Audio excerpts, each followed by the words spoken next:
thank you for joining us, everyone. It's great to see a packed house today. Yeah. Love Wouldn't it. you say?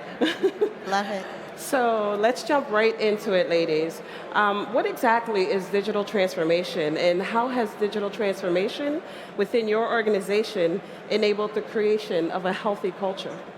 Well, I think digital transformation is all about how we make use of digital tools and data to understand our business and how we deliver value to our customers, as well as how we create an environment that is welcoming.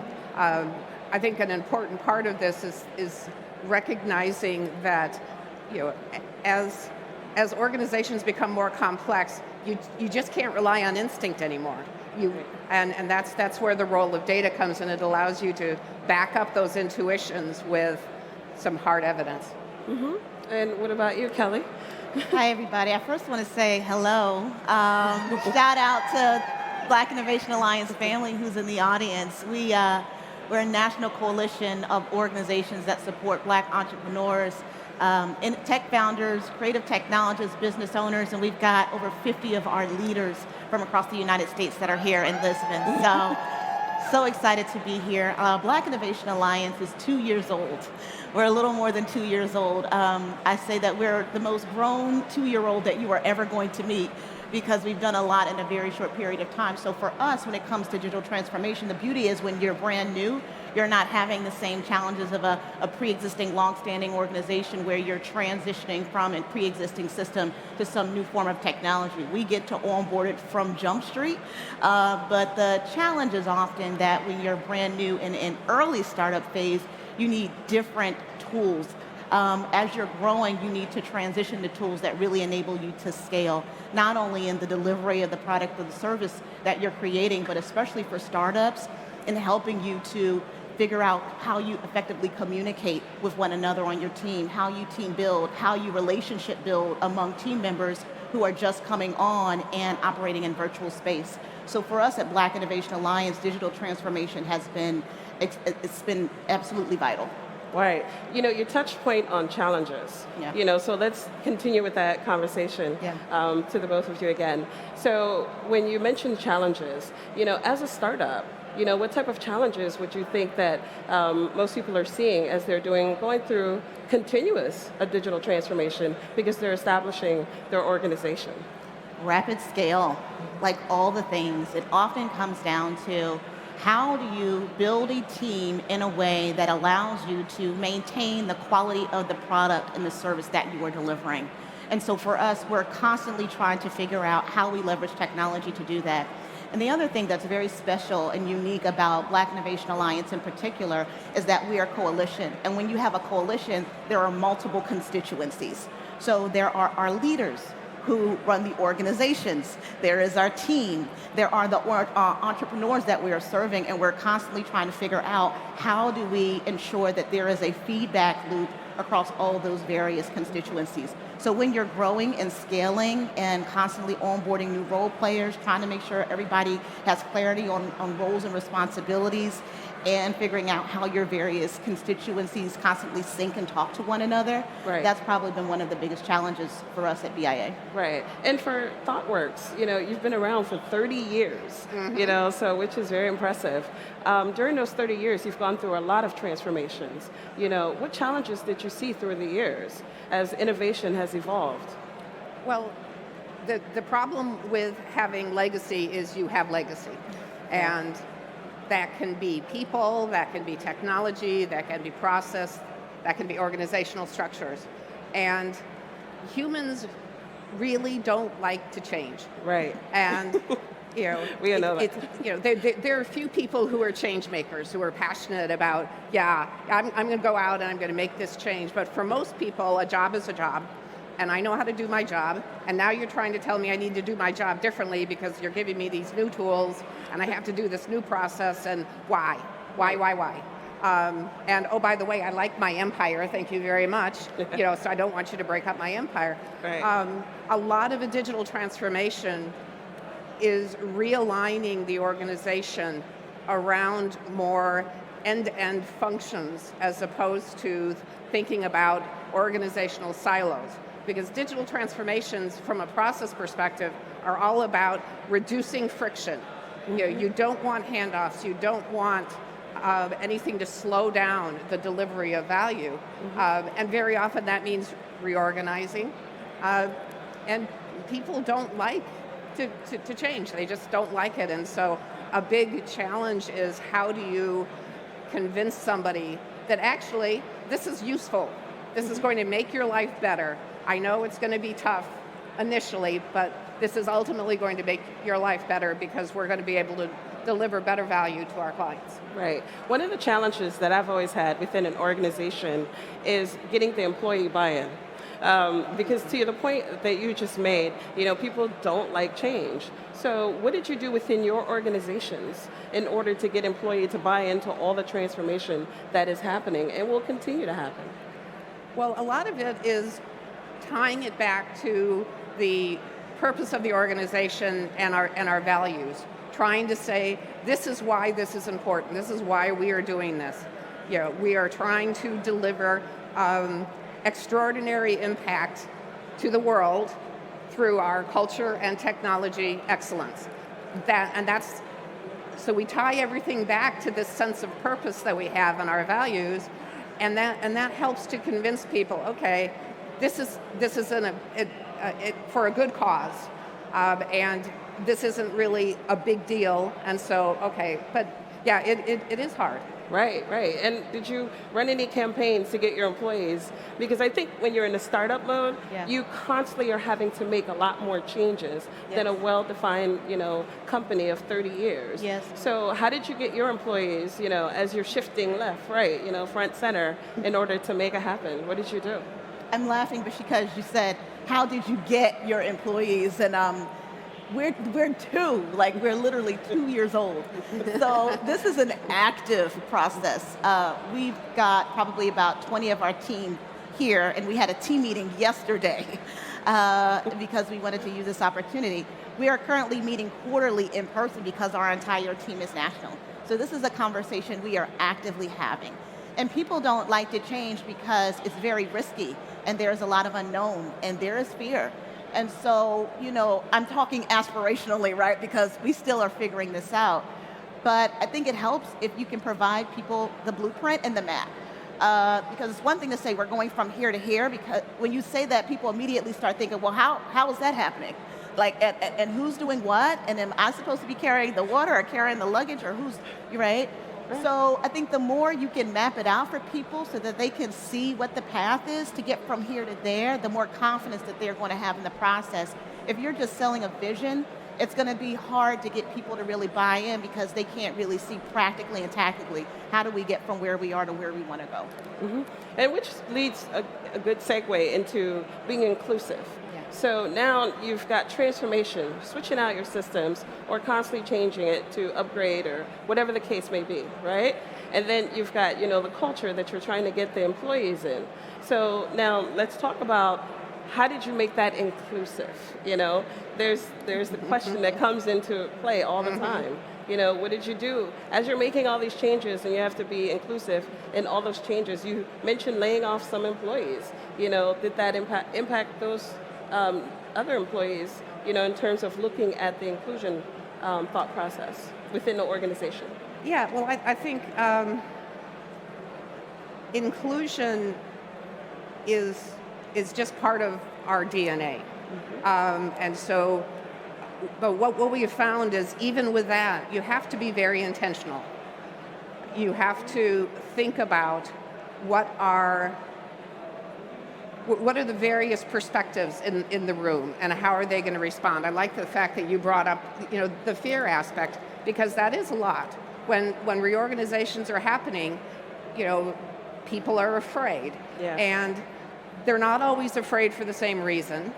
And I think a big part of an inclusive environment is trying to recognize, okay, you are where you are, and you are in a different place. You're both afraid, but you're afraid of different things, and afraid for different reasons. And so my approach to helping you overcome your fear has to be different from my approach over here. But we have to recognize people are coming at this from their own perspective. And I can sit there with my perspective and say, okay, you shouldn't be afraid, but it's really not productive to try to tell people how to feel. You can tell them how you think they should feel, or you can try to say, tell me how you feel so I can help you, but trying to tell people not to worry never works. It just doesn't work.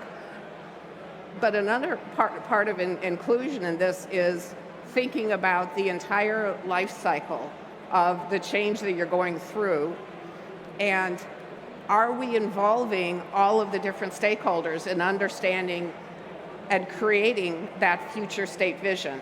Right. Because what is going to be desirable from one perspective isn't necessarily desirable from all perspectives, and we need to understand that.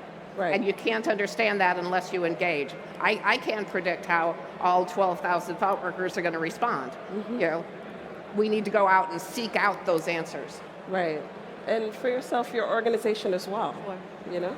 So, oftentimes on conversations related to DEI, it starts with race, because especially in the United States, it speaks to people who have been marginalized. At Black Innovation Alliance, that's not our challenge, because we are very focused on centering Black people and centering Black voices and centering Black leaders, right? So we don't have to solve for that problem per se. But we are always trying to figure out how do we ensure that our team members feel welcome, that they feel that they belong, that they feel seen. Our values are something that we try to live out. Love, integrity, mutualism, right? And it has to look like something. So we want to make sure that we are showing up for our team, for our employees, for our members. That's especially critical and crucial for us. And then just being mindful in the ways that other marginalized groups are showing up within our team, within our work, to ensure that they likewise feel grafted in and welcome. Okay. Let's talk about the fact that, we talked about transformation. Let's go back to culture. Culture and innovation, the word inclusion, innovation, and then culture. Yes. Those are three distinctive words that play a key part in organizations as they're making their changes. What would you say that some of the lessons you've learned throughout the years as an organization that's been around, as I mentioned, for over 30 years, what would you say those lessons have been for you? And, what are the positives that you can encourage other organizations as they move forward with inclusion, culture, and transformation? Well, the first thing from a culture perspective, when I started, we were about 100 people in size, and now we are over 12,000. And when you think about culture, there are two kind of aspects. A lot of people, when they think about culture, they think about the ceremonies, they think about the activities, but those activities don't always scale. And what we try to do when we think about culture is to think about outcomes. And one of my favorite examples is, for a long time, we were a completely flat organization. We had the founder and we had everybody else. And that worked until we got up to about 1,000 people. And then it broke. But we were allergic to the idea of a hierarchy. But when we started to tease it apart, we realized that it had nothing to do with hierarchy.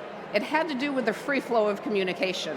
Right. That we didn't want to have the Chinese whispers game of, okay, the developer is going to talk to this person, that person, and then ultimately it will get to the CEO. We didn't want that. And so we put in the structure, but said, oh, by the way, all of you people in those layers, you have no right to complain if the most junior person in your organization talks to the boss.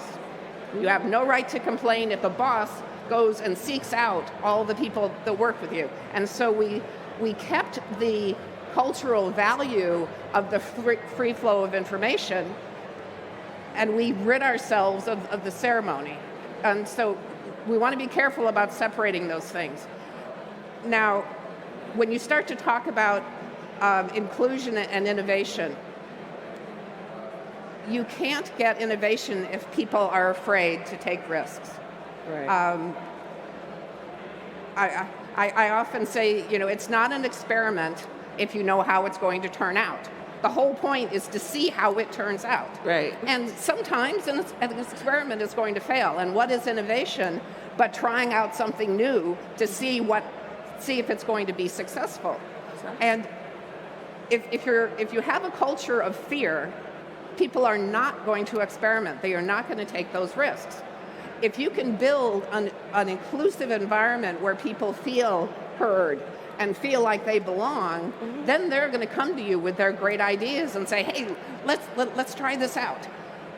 And so being inclusive, to me, is a necessary aspect of a culture of innovation.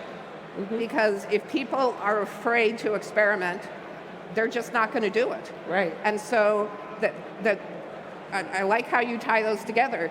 You build a culture that is inclusive, and then that inclusive culture allows you to innovate, and that innovation can feed back and enrich your culture, and you've got this wonderful cycle. Right, I love it. Thank you for detailing that, because a lot of the times we take it for granted with companies that have had to go through those transformations and maintain, the people that they've had and keep them encouraged and knowing that innovation's coming and keeping them active with that thought process of let's make sure that you understand what's happening because we want to include you in the process. So, and as a startup, I love the fact that you're a startup on this stage because there are lots of startups that are participating, obviously, throughout Web Summit. So, as a startup, let's talk about the fact that there's inclusion that has to be thought of. Yeah. I know there's transformation happening, and then as well as the culture. Yeah. So how do you maintain that as you're starting and then being able to continue it as you build into your future? So at BIA, we went from a team of 2 to a team of 20 in 18 months. And when you talk about culture, in my mind, culture is like how you do what you do.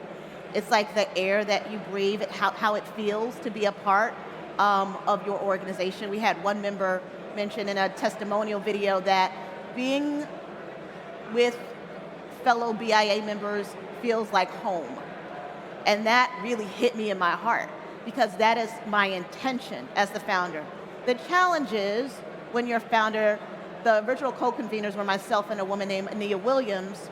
We had a very specific way of thinking about it, a very specific way of executing, a very specific way of communicating with our members, because we were ecosystem leaders and we knew the journey, and we wanted to come to this work with a high level of empathy, understanding what other members have to deal with.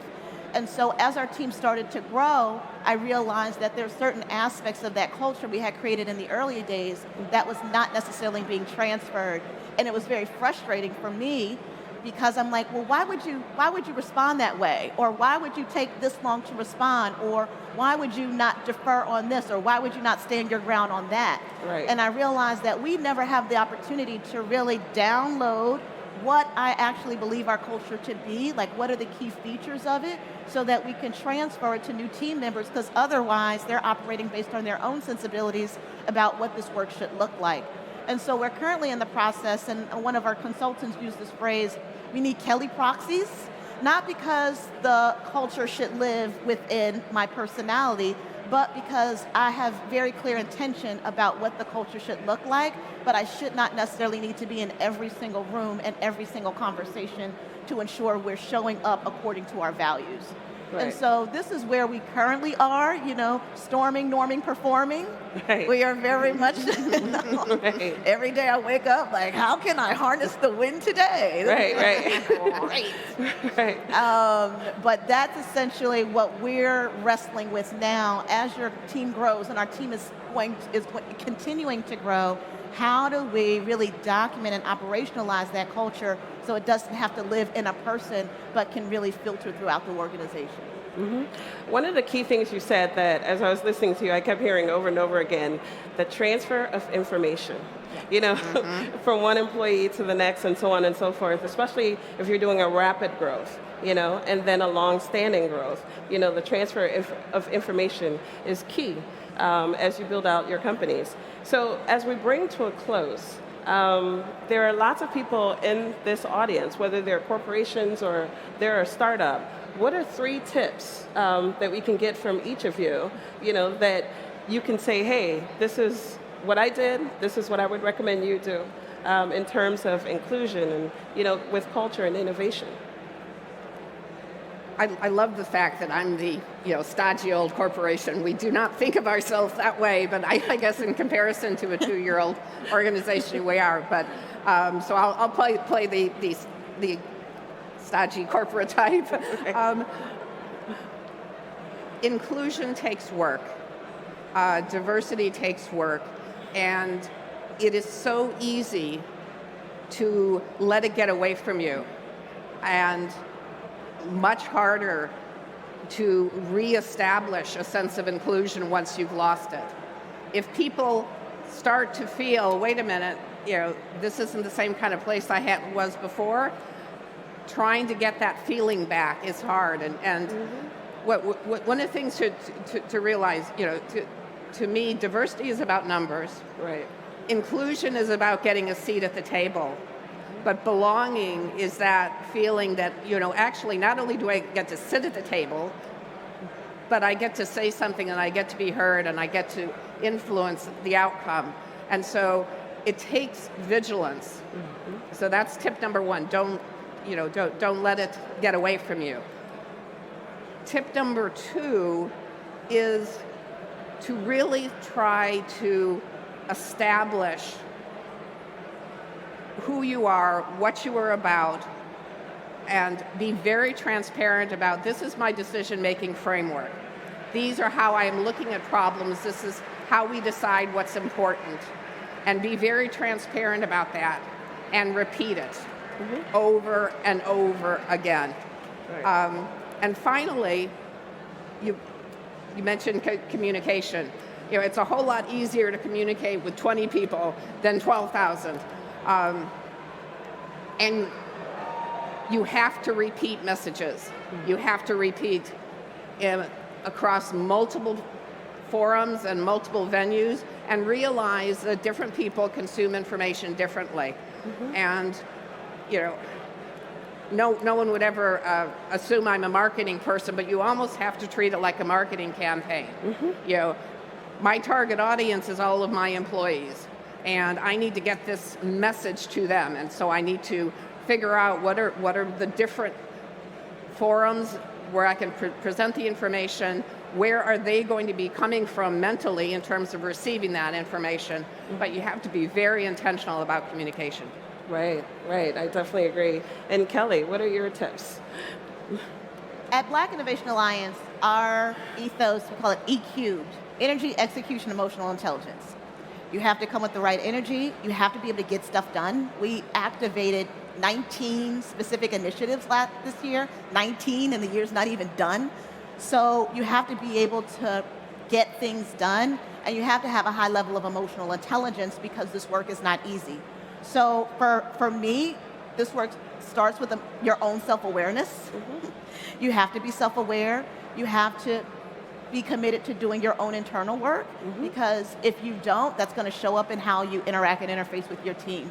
Number two, build the skills of your team to have hard conversations and to manage and mediate conflict, because otherwise you're just going to have an organization of people who behave in passive-aggressive ways.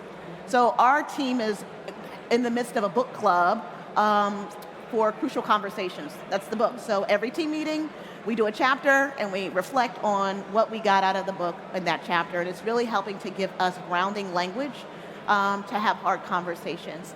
And always be learning and be transparent about the mistakes. So don't try to shoo them or under the rug. No, it's like, this is where we got it wrong, this is what we learned, and this is how it's going to look different the next time. Because then you're able to hold yourself accountable to being a better organization, and then people don't personalize the mistakes when they're made, right? It's to say, making mistakes is normal, conflict is normal, we're just going to learn how we do conflict and how we manage mistakes really, really well. Mm-hmm. Right, so thank you both, and I just want to thank our audience for joining us today. It's amazing to look out and see so many people. Thank you all for being here. Of course, we love this conversation on innovation and culture and inclusion. One of my key takeaways in listening to the both of you is know yourself. And for me, knowing yourself also translates into knowing your organization. What is its mission statement? You know, how are you building that in as you're innovating and also building that culture and not losing people along the way? I love what you said about the fact that each employee is now involved and you have to run campaigns as if you are running a campaign for your organization. So thank you both for joining me on this stage. If I do not say visit us at our booth, my marketing team is going to choke me. So please visit our booth, Black Innovation Alliance, across from the Executive Lounge. We would love to meet you. All right.